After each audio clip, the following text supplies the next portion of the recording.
Welcome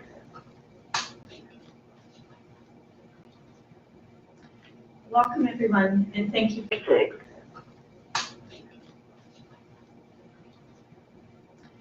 Welcome everyone, and thank you for joining us today. I'm Theresa Marentette, CEO of the Windsor-Essex County Health Unit.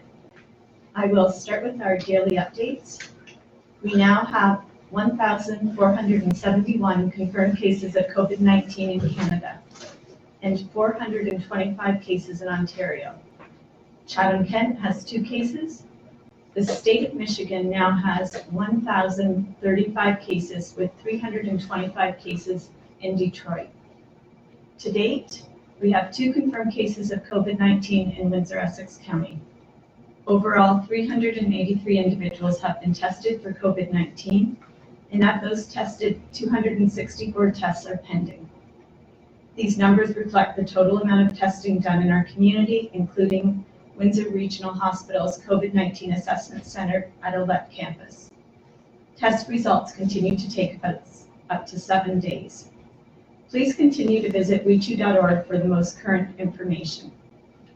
As families return from March break, we want to remind you that any travel outside of Canada requires a 14-day self-isolation period from the day they arrive back in Ontario. Self-isolation means staying home, not going to public places, and avoiding contact with others. If you have traveled outside of Canada and are feeling unwell and need to seek a health assessment for COVID-19, there are 3 options available. Complete the online self-assessment available at ontario.ca, contact Telehealth Ontario, call your primary healthcare provider for a phone assessment or a virtual assessment if available.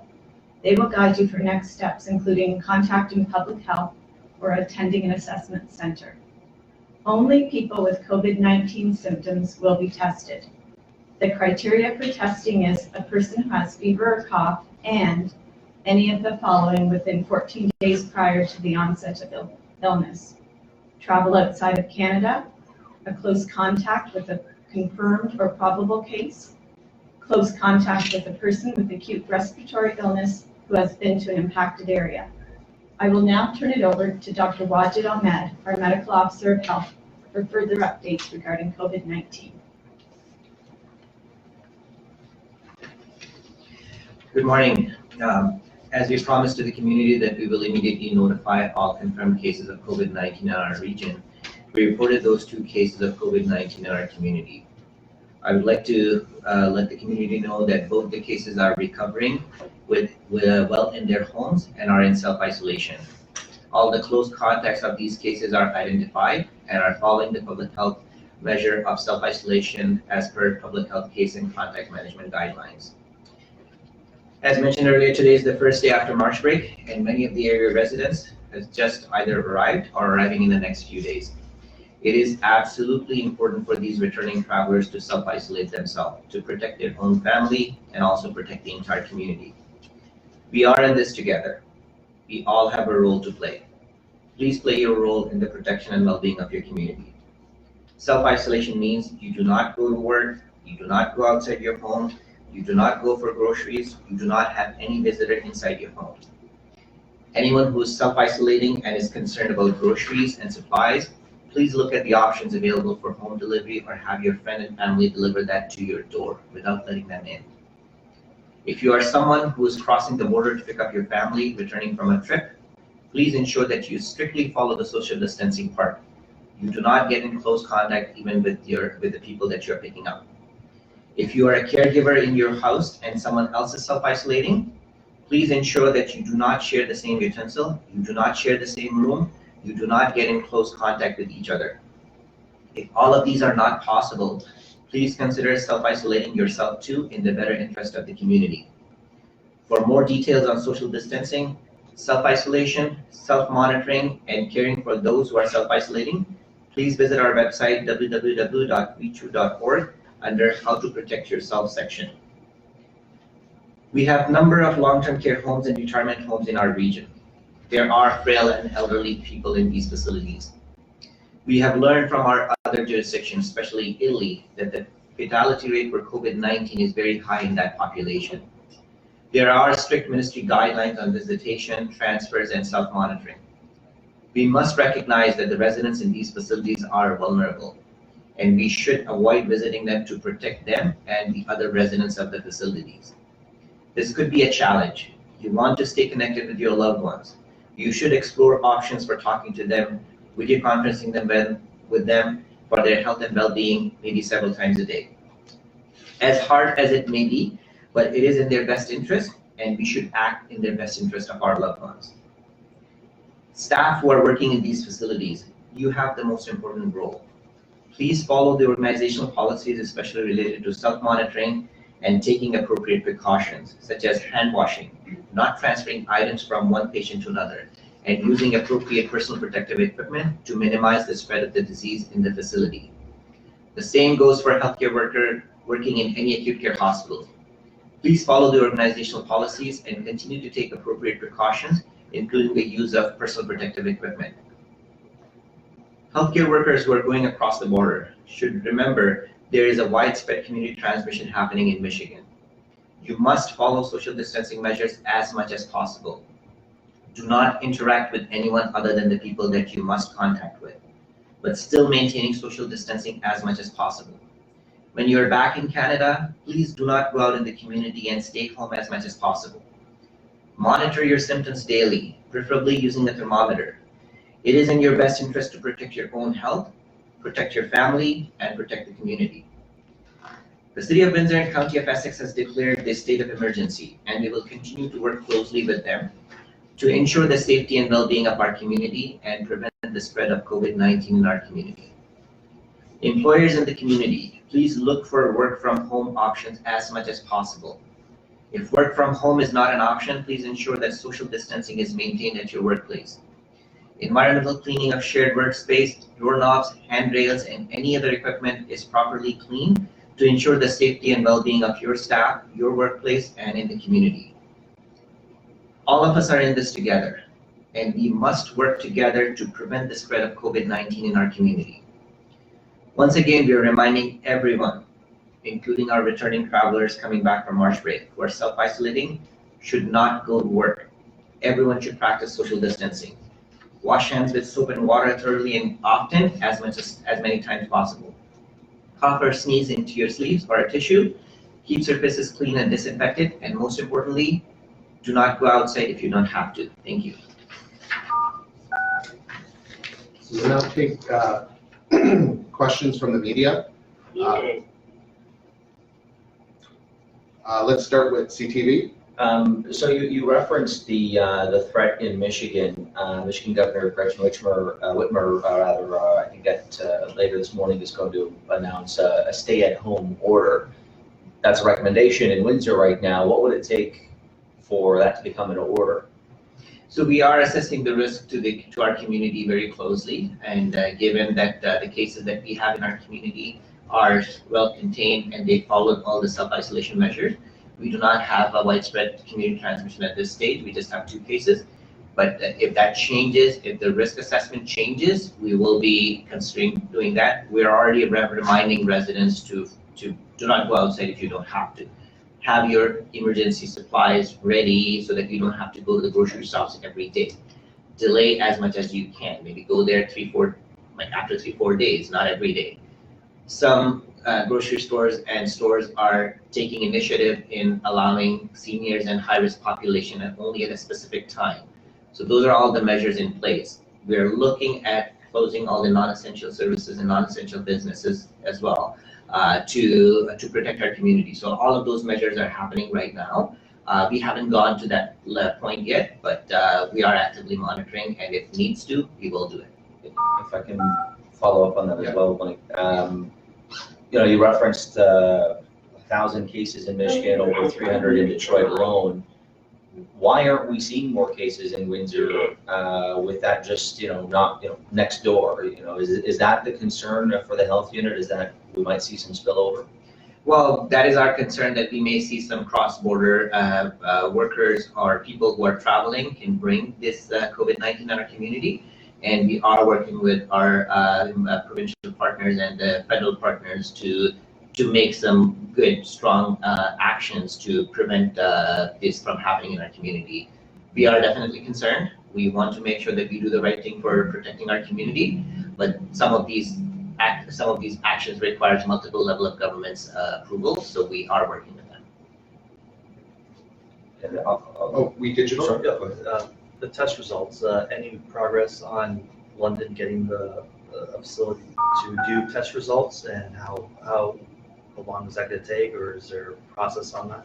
So what we have heard is the London lab should be able to receive specimens starting today. I haven't seen any official document to state that, but I'm hoping that once they start to test the results in London, we should see the results back in within 1 to 2 days. So we're hoping that that should clear up some of those backlog, but there has been a widespread push from the ministry to ship these testing to regional centers, and that would be beneficial to get the test results back quickly.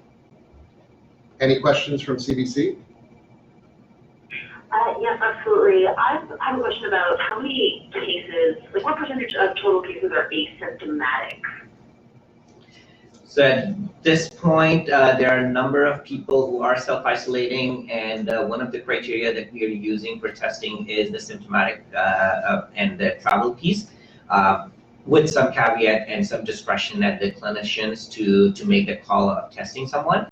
Anyone who's hospitalized sick with acute symptoms or acute respiratory failure, they're all tested as well, but the majority of the people who are currently being tested are symptomatic. Okay, and is there any, I know you get this question all the time, but is there more of a conversation about expanding the criteria for getting a test at this time?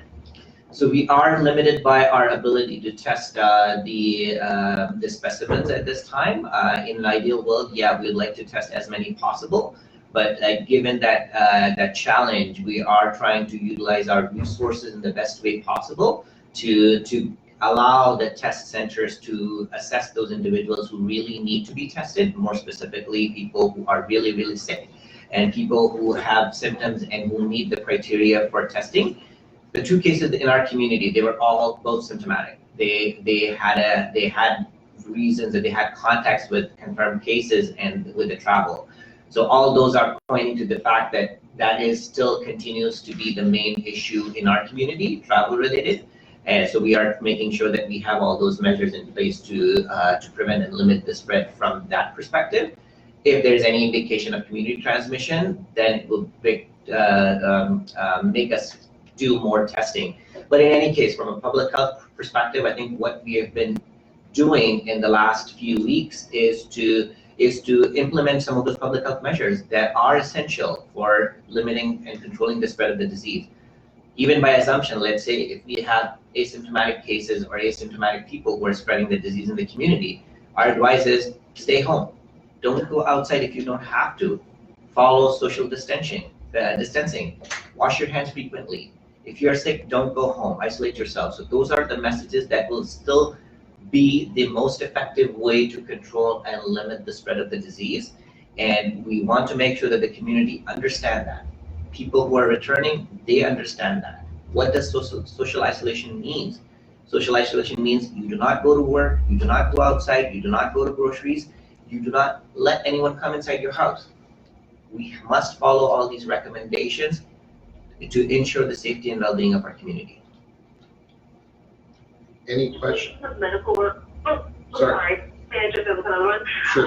In terms of medical staff who are coming back from the United States, so if they travel for non-essential reasons, they still must self-isolate. I guess I'm just wondering what the hospital is doing to reinforce that or to enforce that if they are coming back from March break to make sure that they are quarantining and not working.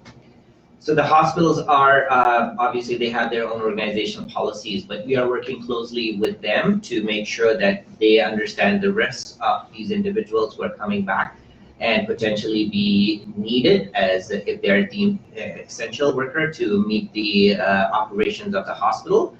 There is a system we're trying to put in place to do a formal risk assessment on each of these cases individually and try to figure out what we can do to minimize their spread if they are the carrier or if they are bringing the disease. we want to make sure that all the appropriate actions are in place to give them an opportunity to maybe work in a different setting, maybe work in a different ward, maybe work with the population who may not be as sick and frail as maybe in some of the other wards. Maybe temporarily look for reassignments, maybe looking for making them work in shifts that are not as busy as some of the other shifts are. And if they still working, what they can do to protect the patient population, wearing a mask, using gowns and everything, like wearing a mask all the time. So even when they are going, are they monitoring their symptoms daily? Like, and not by monitoring, maybe including also taking daily temperatures to ensure that we're not missing anything out. So all those conversations and all those risk assessments has been currently worked out with the hospital to ensure the safety and well-being of our community and also for the healthcare worker. But this is an issue that we will have to continue to revisit and see what are the threats level and what else we can do more to protect our community and also our vulnerable in the hospital. Are there any questions from AM 800 or? Go ahead. Yeah, AM 800, Blackburn, Windsor Star, Windsorite.ca. Okay, CBC. Thank you. I'm just wondering about personal protective equipment in hospitals right now.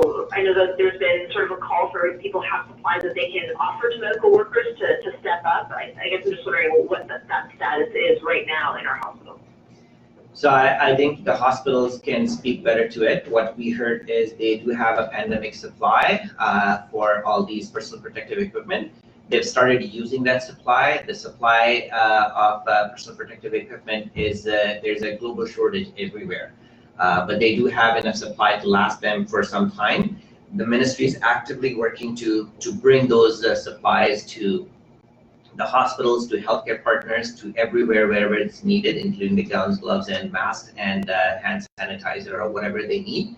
So the ministry is actively working on to ensure the smooth supply of these equipments and PPEs to the health system partners. So they are actively working on it. Question from CTV.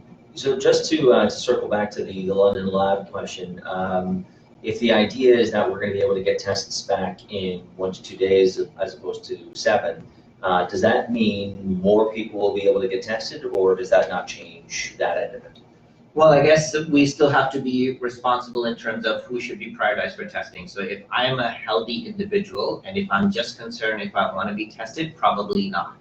If I am sick and if it is something that I haven't experienced before, maybe some of those individuals may be considered. But I think the key still is the people who are sick in our community, people who are in long-term care homes, people who are hospitalized, people who need any kind of acute care, again, ICU type beds, they would be the first priority. Healthcare workers, if they are developing their symptoms, they would be the high priority. So we have to create some criteria in who should be tested in what capacity.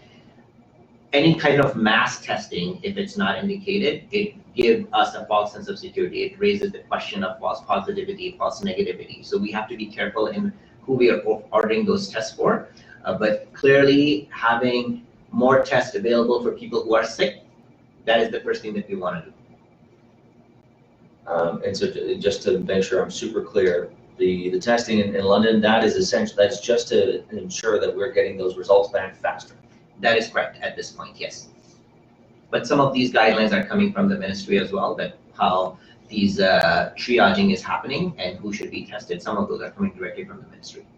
And so, Any more CTV? Yeah, I have another question, if that's okay. And forgive me if Ricardo, you already asked this. I missed part of your question at the beginning of the question opening. But just in terms of social distancing rules at places like grocery stores and things like that, we know in Vancouver they're implementing fines for businesses who are not enforcing the 2-meter social distancing.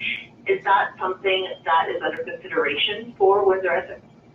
Obviously, we are assessing the risk and threats in our community. I think we have seen some good positive responses from many of the grocery stores by providing limited number of guests or shoppers in their facility, and following the social distancing measures as much as possible. So we have seen some good progress in that. If it continues to become a problem, we will reassess that. But I think as a social society, as a community, we all need to recognize our role and continue to play our role in preventing and limiting the spread of COVID-19.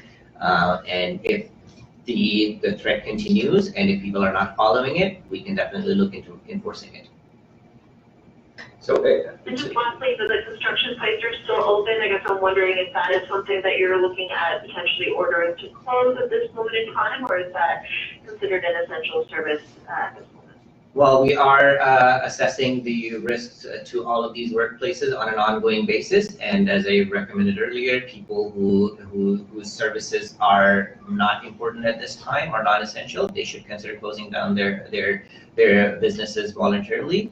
We are assessing the risk of, if this business continue, how it's going to impact the community in general. So we are making some of those decisions based on that, and it is a good opportunity to continue to revisit the risk to the community, and some of those decisions will happen if the risk to community changes. Thank you very much. Yeah, one more. Again, just to kind of follow up on the first question in regards to Michigan, I know you said you guys are monitoring the situation. Obviously, the recommendation, the messaging from all health officials have been stay home as much as you can. I guess the question, why not just take that step and say, this is an order, there are penalties attached, you need to stay home. You know, you've done it for businesses and other things, you know, I guess why not take this step now as opposed to waiting for, I don't know, some other measure, some other metric?